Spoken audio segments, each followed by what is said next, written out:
എല്ലാ വീട്ടിലും കാണുന്നല്ലേ ഇതുപോലെ കുറെ പഴത്തിന്റെ മറ്റേ ഇങ്ങനെ ഇരിഞ്ഞു ചാടാറായതും കറുത്ത പഴവും ഒക്കെ ആയിട്ട് കുറെ പഴക്കൊല ഇങ്ങനെയാണ്. ഇങ്ങനെ ചെറിയ ചെറിയ കഷ്ണാക്കിയിട്ടേ അങ്ങ് അരിഞ്ഞിട്ടാ മതി. പഴം നന്നായിട്ട് കുറച്ച് നല്ല നെയ്ക്കകത്ത് ഒന്ന് വറക്കണം. ഒരു അരമുറി തേങ്ങ ഉണ്ട് കേട്ടോ, അത് നമുക്ക് ഇതിനകത്തേക്ക് ഇട്ടിട്ട് നന്നായിട്ടൊന്ന് ഇളക്കാം. പിള്ളേരല്ലേ, അപ്പൊ ഇച്ചിരി മധുരം കൂടെ ഇട്ട് കൊടുക്കാം.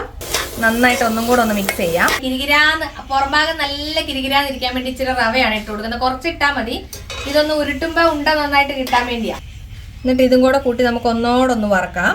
നമ്മുടെ ഈ മിക്സ് നല്ല സെറ്റ് ആയിട്ടുണ്ട് കേട്ടോ. ഇതൊരു പാത്രത്തിലേക്ക് കോരി മാറ്റാം. അപ്പൊ ഇതുപോലെ നമുക്ക് ഉരുട്ടി എടുക്കാം. ഇനി നമുക്ക് ചെറിയ ചെറിയ ഉണ്ടകളല്ലേ, അപ്പൊ വലിയ പാത്രവും ആ ഉരുളിയും സാധനം ഒന്നും വേണ്ടല്ലോ. അതുകൊണ്ടാട്ടോ ഇങ്ങനെ വറുത്ത് വരുന്നത്. വേഗം ആവും കേട്ടോ. ഇത് ഒട്ടും എണ്ണയൊന്നും കുടിക്കല്ലോ കേട്ടോ. നല്ല സെറ്റ് ആയിട്ട് വന്നിട്ടുണ്ടേ. അടിപൊളിയാട്ടോ. ഇത് കണ്ടോ എന്നാ ടേസ്റ്റ് ആണെന്ന് ഇത് കഴിക്കാൻ. നല്ല നെയ്യുടെ ചൊവയും എല്ലാം കൂടെ ആയിട്ട് അടിപൊളിയാട്ടോ. ഒരു പഴം ഉള്ളെങ്കിലും പിള്ളേർക്കൊക്കെ എന്തായാലും ഉണ്ടാക്കി കൊടുത്തിട്ട് തിന്ന് നോക്കിയിട്ട് എന്നോട് പറയണം കേട്ടോ എങ്ങനെ ഉണ്ടെന്ന്.